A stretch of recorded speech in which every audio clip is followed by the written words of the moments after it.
There's something wafting through our air that spells change, perhaps irreversible change, perhaps catastrophic change.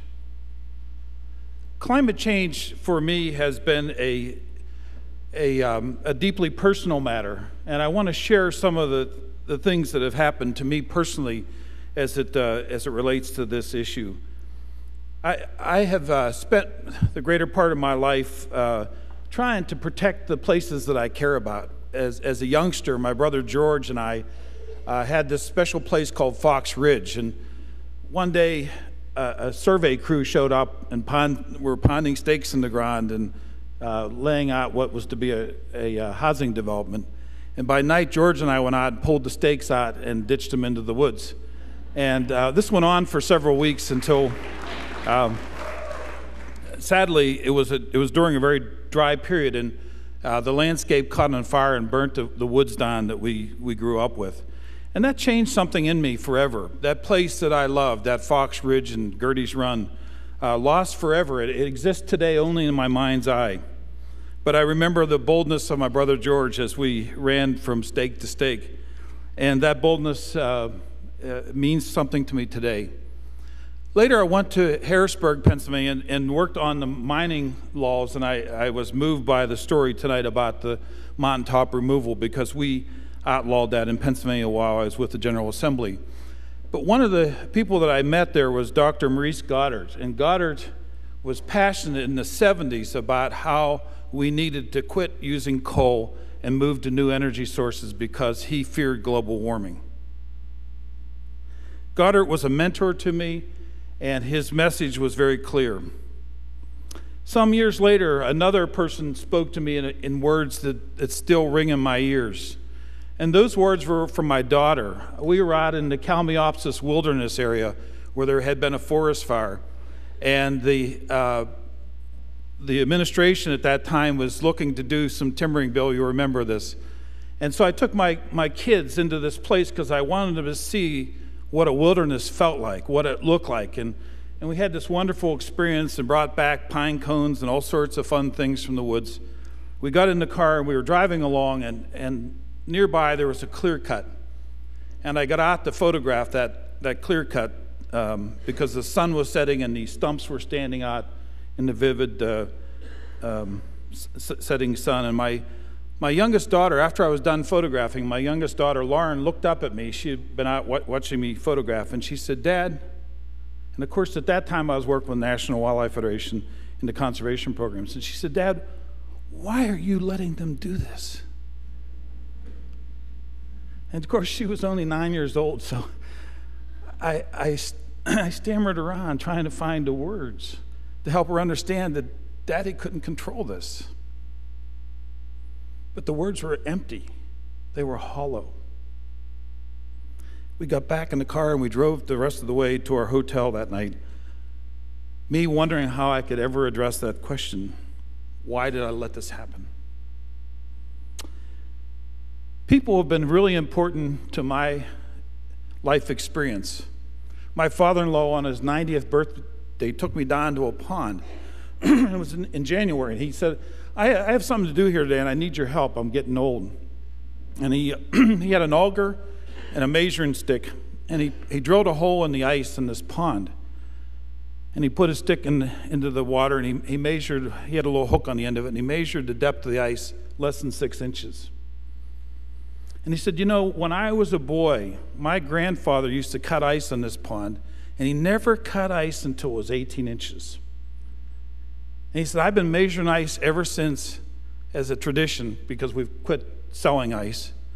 And I haven't seen ice more than 6 inches thick on this pond in the last 20 years. And he looked at me right in my eye, and he stared at me. He said, "You know, Larry, I don't need a scientist to tell me what's going on here. I've lived on this land my entire life, and I see the changes happening." I left National Wildlife Federation in '95 and went back in Western Pennsylvania, where I grew up, and started doing land conservation. I was having a great experience there. And there came a change at National Wildlife Federation, an opportunity for a new CEO. And I had a number of my former colleagues emailing me, urging me to come back and put my name in for that position, and I kept deflecting him, saying, you know, I'm really happy here, everything's going really well, and I'm enjoying my job here in Western PA. And then finally, one night, I got a phone call from my daughter, Della. And she said, Dad, we got some great news. I'm pregnant. It hit me like a rock. Here I am buying parcels of land, trying to protect some places that I love. And I know deep down this haunting thing about climate change. And I know deep down that you can't save a place if you don't save the sky over that place.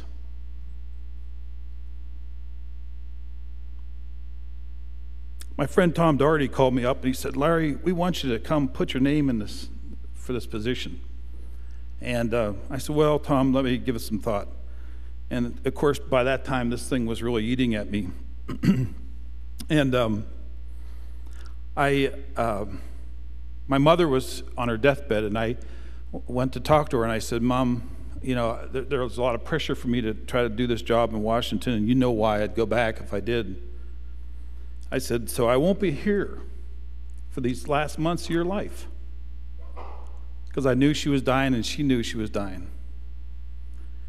And with a weak voice, she said, Larry, I want you to do this job.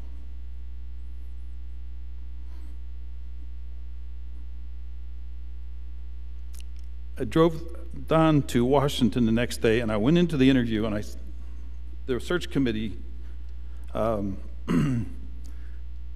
started interviewing me, and I said, before we get too far into this, I want you to know something. I said, unless this institution is willing and committed to making global warming its #1 priority, don't even consider me as a candidate, because I don't want the job. I said, because I'm really happy where I'm at, and I know what needs to be done in Washington, and I'm not going to be distracted by other things. One of my lifelong mentors, a man by the name of Ralph Abel, Ralph landed on the beaches of Normandy. In fact, he was the only person to live out of his landing craft on the beaches of Normandy. And let me tell you, it did something to Ralph that I can't explain, except that I know he had awesome courage, and he never once winced or turned back or in any way missed the opportunity to stand up for what was right. And Ralph used to say, and he was a very stubborn fellow, and he was very proud of being stubborn. He said, you know, stubbornness is considered a vice, but it's really a virtue. He said, you just have to be very careful about what you're stubborn about, because you might just make it happen. And it's with that sense of stubbornness that I stand here tonight telling you that together, you and I, the people in this room, can make a difference. We can win this battle if we're willing to fight together. And so the thing that gives me hope was a couple weeks ago, I saw 12,000 college students in Washington demanding a new energy economy, demanding an end for global warming, demanding green-collar jobs.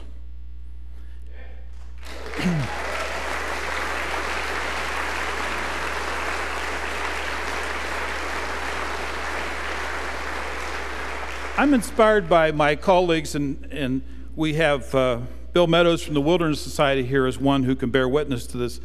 But the environmental community is of one mind about solving this climate crisis. We're working together as never before, and I'm very proud of my colleagues. And I must say also, we have 2,500 speakers that were trained by Al Gore to go out and carry this message forward. And National Wildlife Federation has worked with 150 tribal organizations to stop global warming. And I can go on and on about the thousands and millions of people in America who want to end this scourge called global warming. And that's what gives me hope every day. And so it's with that I say thank you for being here tonight. Thank you for being concerned about this important issue, and I hope we see it tomorrow. Thank you.